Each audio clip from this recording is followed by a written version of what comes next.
For more on the significance of this submarine, we're joined by Vice Admiral Anil Kumar Chawla, who is the former Commanding-in-Chief, Southern Naval Command. Thank you, sir, for joining us on this important discussions. You know, for viewers who may not fully understand the significance of a nuclear-powered ballistic missile submarine, how significant is the induction of such a platform, Aridhaman, and give details of how it will help India from a strategic and national security perspective. Good morning. Thank you for having me on. The impending commissioning, as you report, of INS Aridhaman is indeed a very significant moment. We already have two of these boats earlier, as you reported, and the requirement of a underwater nuclear deterrent is basically because it is called the second strike capability. So for viewers who don't understand that, it essentially means that you have nuclear weapons capabilities on land, which are the land-based missiles, and also the air-launched nuclear weapons that can be carried by aircraft.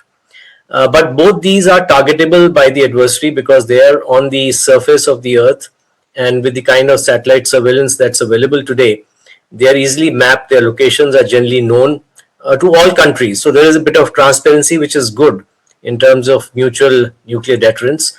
And but the nuclear submarines, because they're underwater, are very difficult to detect, virtually impossible to detect unless you put in a great deal of effort. And then they are placed in areas where they're not easy to be detected also. And therefore, they are the survivable nuclear deterrent. So in case, God forbid, there is a nuclear strike that is carried out by the adversary and India has got a no first use policy, then these are the survivable deterrents that can retaliate. So the significance of the third submarine is that gradually we will be approaching a stage where there could be one boat permanently on patrol, which would substantially enhance our nuclear deterrent capability. Right, Mr. Chawla, and I just wanted to ask you, several people describe sea-based deterrence as the most survivable leg of a nation's strategic forces. Can you explain why they are considered so critical in ensuring credible second strike capability? In the sense, in practical terms, how does really adding another advanced submarine strengthen long-term stability in this complex Indo Pacific security environment?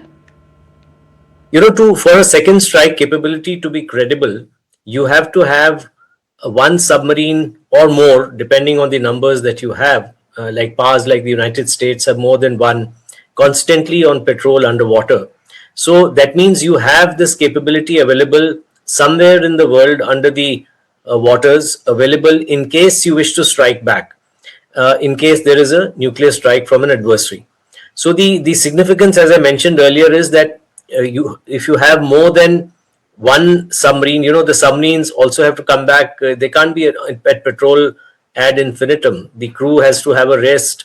The submarine has to at some stage come in for refueling, in the sense resupply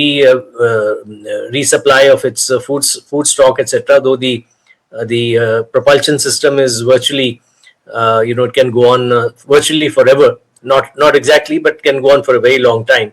So the entire submarine has to be turned around at some stage.